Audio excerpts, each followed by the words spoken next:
This is CNN Breaking News. We're following breaking news, a truly stunning admission from the White House. Acting Chief of Staff Mick Mulvaney directly contradicting President Trump on a quid pro quo with Ukraine, saying hundreds of millions of dollars in U.S. military aid was tied to an investigation of Democrats in the 2016 election. Mulvaney told reporters to, quote, get over it.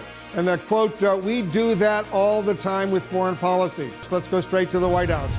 Our CNN chief White House correspondent, Jim Acosta, is there for us. Jim, we're hearing the president and the president's lawyers were truly stunned by Mick Mulvaney's admission. That's right, Wolf. The White House made a remarkable admission today as the acting chief of staff acknowledged there was a quid pro quo tying foreign aid to Ukraine to an investigation into the president's unproven conspiracy theory about the Democratic National Committee and the 2016 campaign. The president's legal team, we are told, was stunned by Mulvaney's performance, with one source telling CNN it was not helpful, but the White House seems to be saying quid pro so. For the acting chief of staff, it was a moment of high drama, as Mick Mulvaney conceded that the Trump administration's hold on military aid to Ukraine was connected to the president's desire to investigate the Democratic National Committee's actions during the 2016 election. A quid pro quo. We do that all the time with foreign policy. I have news for everybody. Get over it. There's going to be political influence in foreign policy. I'm talking to Mr. Carl. That is going to happen. Elections have consequences, and foreign policy is going to change from the Obama administration to the Trump administration. Mulvaney's comments came as a shock to members of the president's legal team. One source told CNN people are a bit stunned.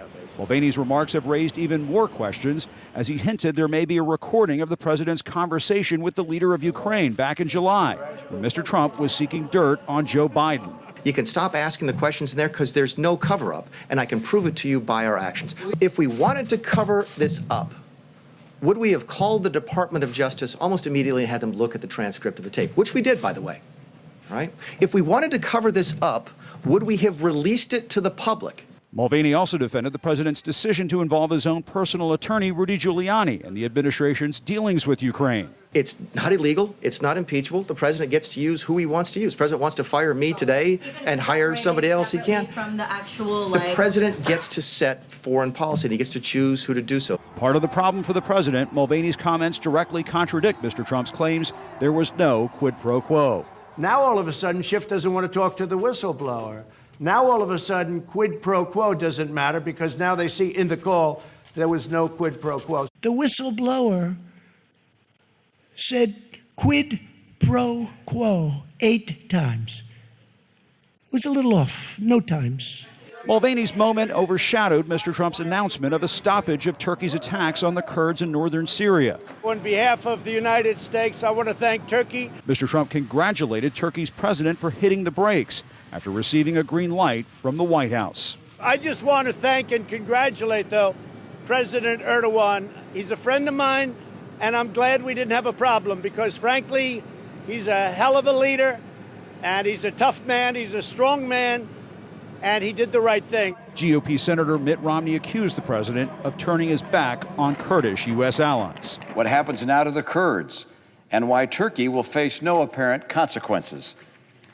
Further, the ceasefire does not change the fact that America has abandoned an ally. Now, a key figure in the Ukraine investigation, Energy Secretary Rick Perry, informed the president earlier today that he is stepping down soon. Perry was one of 3 administration officials tapped to lead Mr. Trump's Ukraine policy, along with his outside attorney, Rudy Giuliani. But none of that eclipses what the White House acting chief of staff said inside the briefing room earlier today. Mulvaney's performance blindsided the president's outside legal team, as the president's lead attorney, Jay Sekulow, said on the record to CNN the legal team was not involved in the acting chief of staff's press briefing. Wolf, that is pretty telling when the chief counselor to the president is saying we did not have anything to do with this. Wolf. Yeah, it was truly an amazing performance by the acting White House chief of staff. All right, Jim Acosta, thanks very much. Up on Capitol Hill, one Democratic lawmaker involved in the impeachment inquiry says that Mulvaney, and I'm quoting now, co-signed the president's confession. Let's bring in our senior congressional correspondent, Manu Raju. Manu, so what other reaction are you hearing up there?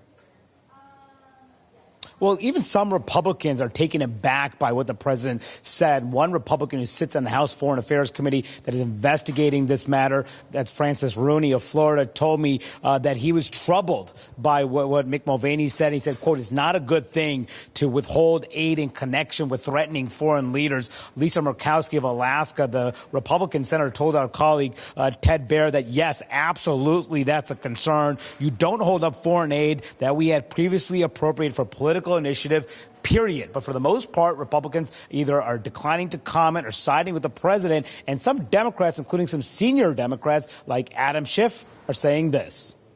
I think Mr. Mulvaney's acknowledgement means that things have gone from very, very bad to much, much worse. I think the key to today is, to date, every single witness, every single fact has not supported any aid pause or hold up in foreign aid being attached to any conditions, and that's been consistent with every witness that we've heard from so far. Mr. Mulvaney did acknowledge that they held the military aid up in exchange for this investigation. I haven't seen it.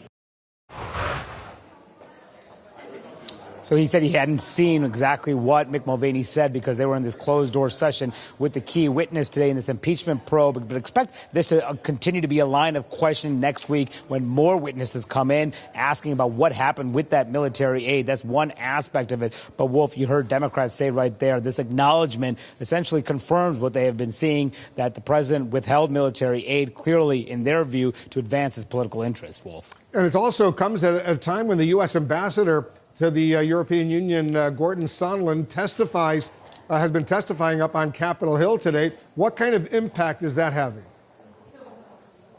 Yeah, all day long, he has been behind closed doors in revealing testimony, telling the House investigators that the president essentially put on ice an effort to strengthen relations between the United States and the Ukrainian government in exchange for these officials to talk to Rudy Giuliani. Giuliani wanted the Ukraine government to put out a formal statement saying an investigation was underway both into the company Burisma that Hunter Biden, the president's Joe Biden's son, sat on, as well as this investigation into the DNC server in 2016. Now, what Gordon Sondland says in this testimony is that essentially that he was not aware of what Giuliani was up to, but what Giuliani could be doing would be potentially attempting to help the president's 2020 re-election campaign. Now, some Democrats are raising some concerns with what Gordon Sondland has said because he has distanced himself pretty dramatically from what Giuliani and President Trump said. One Democrat, Harley Ruda